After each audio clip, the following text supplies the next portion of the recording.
सोचिए, साल 2030 तक आर्टिफिशियल इंटेलिजेंस यानी एआई दुनिया की इकोनॉमी में लगभग $16 ट्रिलियन जोड़ सकता है।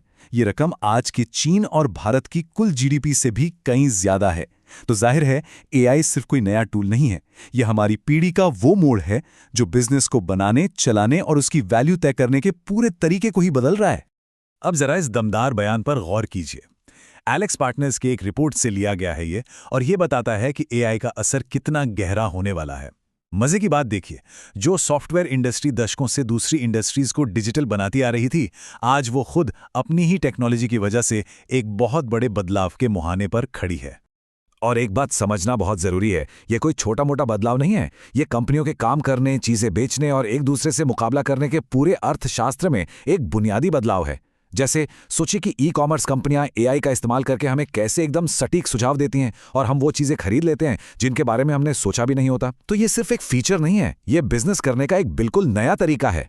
तो चलिए अब और गहराई में चलते हैं और देखते हैं कि एआई असल में काम को बदल कैसे रहा है। हम दो खास एरिया पर फोकस करेंगे।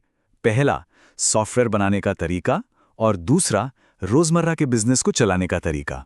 तो देखिए, एक तरफ है सॉफ्टवेयर डेवलपमेंट, जहां एआई अब कोड लिखने से लेकर गलतियां ढूंढने तक बहुत से काम खुद कर रहा है। और दूसरी तरफ है बिजनेस ऑपरेशंस, जहां एआई का इस्तेमाल कस्टमर सर्विस से लेकर मार्केटिंग तक हर काम को बेहतर और तेज बनाने के लिए हो रहा है। ये दो अलग अलग मैदान हैं और एआई दोनों ही जगह खेल बदल रहा है।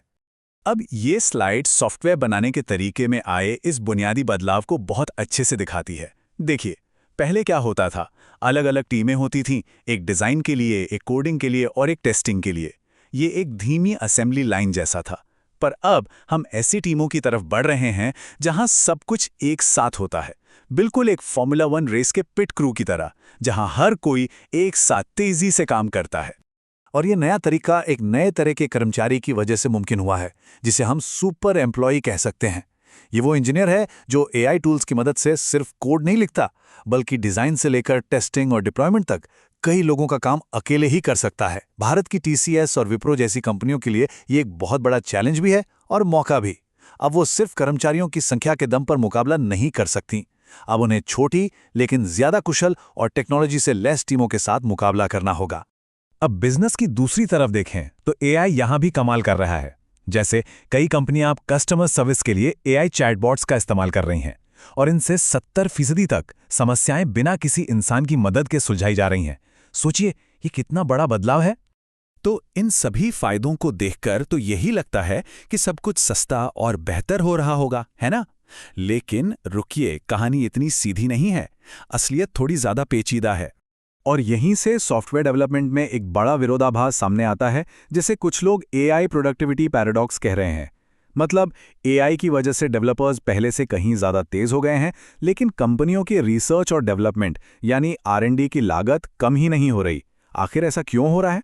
ये स्लाइड इस समस्या को बिल्कुल साफ दिखाती है। बढ़ी हुई रफ्तार का फायदा कंपनी की कमाई में नजर नहीं आ रहा। वजह? अब असली रुकावट काम करने की क्षमता नहीं, बल्कि ये जानना है कि करना क्या है। मतलब डेवलपर्स कोड तो तेजी से लिख सकते हैं, लेकिन अगर वे गलत चीज बना रहे हैं तो उस रफ्तार का कोई फायदा नहीं। चलिए अब सॉफ्टवेयर डेवलपमेंट से आगे बढ़कर पूरे एंटरप्राइज को देखते हैं। यहां भी एक ऐसा ही विरोधाभास है, लेकिन यहां मसला रफ्तार का नहीं बल्कि भरोसे का है। जरा इस आंकड़े पर नजर डालिए, 95%। एंटरप्राइज एआई के 95% पायलट प्रोजेक्ट कोई खास नतीजा देने में नाकाम रहते हैं। ये बहुत बड़ी संख्या है। इसका सीधा मतलब है कि ज्यादातर कंपनियां एआई पर पैसा तो लगा रही हैं, लेकिन बदले में उन्हें कुछ ठोस मिल नहीं रहा है। तो यहां असली रुकावट ये नहीं है कि टेक्नोलॉजी क्या कर सकती है। असली रुकावट है भरोसे की। क्या संगठन एआई पर भरोसा कर सकते हैं? क्या वे इसे कंट्रोल कर सकते हैं? उन्हें डर है कि एआई गलतियां कर सकता है, डेटा लीक हो सकता है या इसका गलत इस्तेमाल हो सकता है। तो इन दोनों विरोधाभासों से एक बात तो साफ है, अगर आर्टिफिशियल इंटेलिजेंस की दुनिया में जीतना है तो पुराने तरीकों से काम नहीं चलेगा। इसके लिए काम करने के नियमों की एक पूरी नई किताब लिखनी होगी। ये टेबल पुराने और नए तरीके के फर्क को बहुत अच्छे से दिखाती है। पहले कामयाबी का पैमाना था लेबर स्केल, मतलब जिसके पास जितने ज्यादा लोग वो उतना बड़ा खिलाड़ी। पर अब खेल बदल गया है। भविष्य टेक्नोलॉजी लेवरेज का है।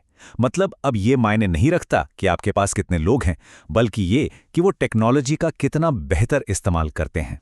तो इन रुकावटों को दूर करने के लिए एक पक्की रणनीति चाहिए। कंपनियों को अच्छी क्वालिटी वाले डेटा में इन्वेस्ट करना होगा।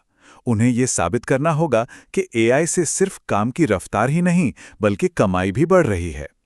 उन्हें सही टूल्स चुनने होंगे और सबसे ज़रूरी, उन्हें ये पक्का करना होगा कि उनके लोग इस बड़े बदलाव के लिए तैयार हैं। ये चुनौती सिर्फ कंपनियों के लिए नहीं, बल्कि ग्लोबल है।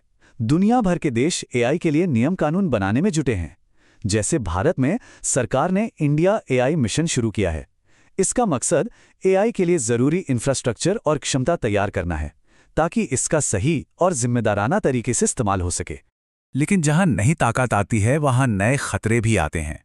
और जब बात एआई की हो, तो ये खतरे बहुत बड़े और गंभीर हो सकते हैं, जिन्हें नज़रअंदाज नहीं किया जा सकता। जरा एआई से होने वाली धोखाधड़ी की अनुमानित लागत को देखिए। 2027 तक इसके 40 अरब डॉलर तक पहुंचने का अनुमान है। ऐसा इसलिए हो रहा है क्योंकि अपराधी अब पहले से कहीं ज्यादा चालाक हमले करने के लिए एआई का इस्तेमाल कर रहे हैं। एक और बहुत बड़ी चुनौती है विजिबिलिटी की। 90% कंपनियों ने पाया है कि उनके कर्मचारी ऐसे एआई टूल्स का इस्तेमाल कर रहे हैं जिनकी इजाज़त नहीं है। इसे शैडो एआई कहते हैं, और ये एक बहुत बड़ा सुरक्षा जोखिम है, क्योंकि इन टूल्स पर कंपनी का कोई कंट्रोल नहीं होता। और इस कंट्रोल की कमी का नतीजा असल दुनिया में दिख रहा है। 80% संगठन मान चुके हैं कि उन्हें एआई से जुड़ी डेटा लीक जैसी घटनाओं का सामना करना पड़ा है। सोचिए, एक्सेंचर और कैपजेमिनी जैसी कंपनियां जो ग्राहकों का इतना संवेदनशील डेटा संभालती हैं, उनके लिए ये कितना बड़ा खतरा है।